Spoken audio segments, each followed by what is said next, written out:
યા મોગી માતા કી જય. યા મોગી માતા કી જય. દેમોગરા ગામમાં આદિવાસી સમાજના કુળદેવી એક આદિવાસી દીકરા અને દીકરીની શ્રદ્ધા આ વિશ્વમાં સૌથી વધુ કઈ હોય તો યા મોગી માતામાં છે.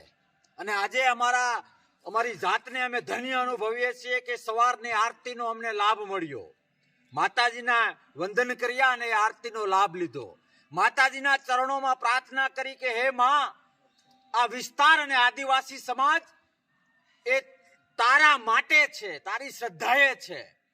અન્નની દેવી, ખેડૂતોની દેવી, એમને અમે પ્રાર્થના કરી છે કે આ વિસ્તારની અંદર કોઈ અન્યાય થાય, એ અન્યાય સામાજિક હોય, એ અન્યાય રાજકીય હોય તો માતાના આશીર્વાદ ફળશે.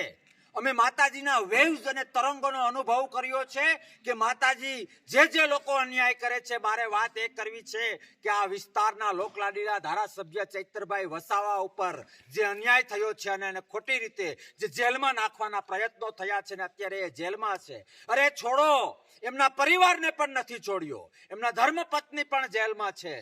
માતાજીને બે હાથ અને ત્રીજું માથું જોડીને પ્રાર્થના કરી છે કે જે યોગ્ય હોય, જે ધર્મ બેઝ ઉપર યોગ્ય હોય, જે આ વિસ્તારના ભલા માટે યોગ્ય હોય, જે દેશ માટે યોગ્ય હોય, સાથે સાથે વિશ્વ કલ્યાણની પણ અમે પ્રાર્થના કરી છે.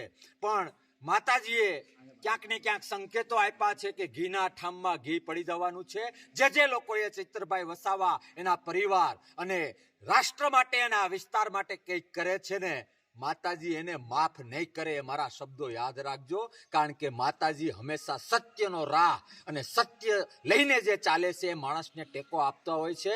અને આ ટીમને, ચૈતરભાઈ વસાવાને 100% મદદ કરશે. અને જે લોકોએ જાણી જોઈને ક્યાંક ને ક્યાંક પોતાના સ્વાર્થ માટે આ ન કરવાના, દેશ ઉપર કલંક લાગે એવા કામ કર્યા છે, ખોટી FIR કરી છે, એને મને વિશ્વાસ છે કે આદિવાસી સમાજની કુળદેવી છોડશે નહીં, કુળદેવી છોડશે નહીં. બોલો માતાજીની, માતાજીની, માતાજીની જય. આદિવાસી, જય આદિવાસી.